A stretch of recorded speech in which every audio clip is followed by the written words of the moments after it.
Pour le groupe Les Indépendants.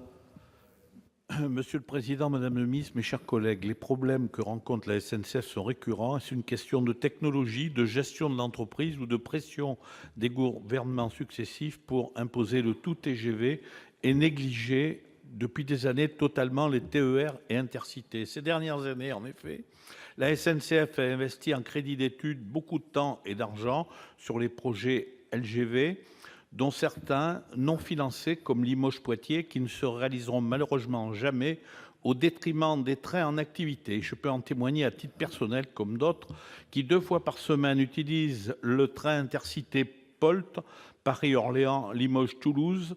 Celle-ci impacte directement 32 départements, 5 millions de Français. Elle est la ligne la plus rapide de France il y a 40 ans.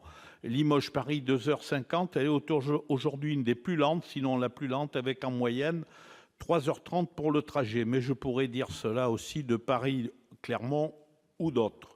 Mais je veux surtout revenir sur un aspect relatif à l'aménagement du territoire qui demeure essentiel à mes yeux. Dans cette perspective, il faut sûrement optimiser le fonctionnement des LGV, mais faut-il ouvrir de nouvelles lignes, à l'exception peut-être dans un premier temps de quelques lignes comme l'aménagement de celle de Nantes, en contrepartie de l'abandon de Notre-Dame-des-Landes ou à Toulouse, ou faut-il privilégier la rénovation des TER et Intercités indispensables au maintien de la vie et de l'activité de nos territoires? Élu de l'ancienne région Limousin, je préconise la seconde solution, plus empirique, plus pragmatique à mettre en œuvre. Pour assurer la continuité entre Paris et les territoires, je pense qu'il faut trouver un équilibre entre la notion de service public et rentabilité, mais en tenant compte des nécessités de l'aménagement du territoire, en procédant à une large concertation, non pas entre l'État et la SNCF, mais aussi avec les collectivités territoriales.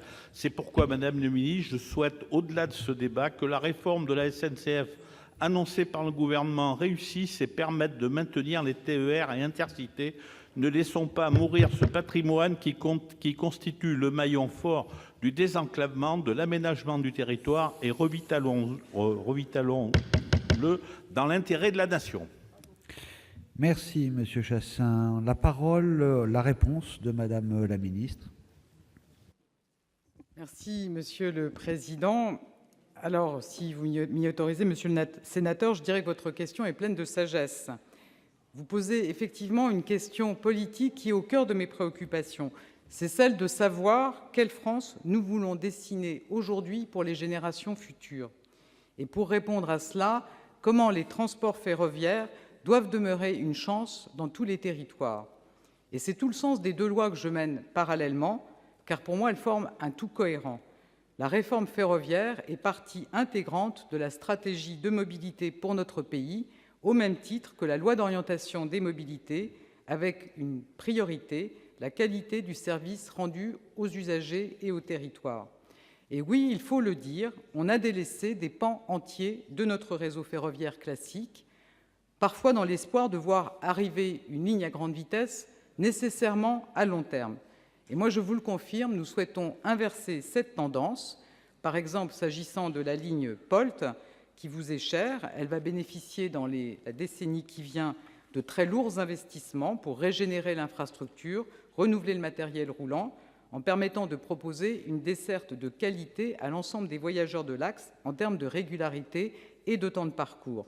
Et je pense que c'est effectivement essentiel que des lignes du type de celle-ci puissent renouer avec la noblesse qui était la leur à l'époque où on avait le Capitole, qui était le train le plus rapide de France.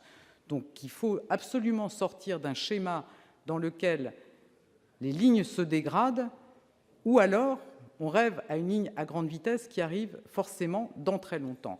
Et moi, je peux vous assurer que dans le cadre de la loi de programmation des infrastructures que je présenterai dans quelques semaines, comme dans le cadre de la réforme ferroviaire, ma priorité, c'est bien que notre système ferroviaire réponde en priorité aux besoins de transport du quotidien de nos concitoyens.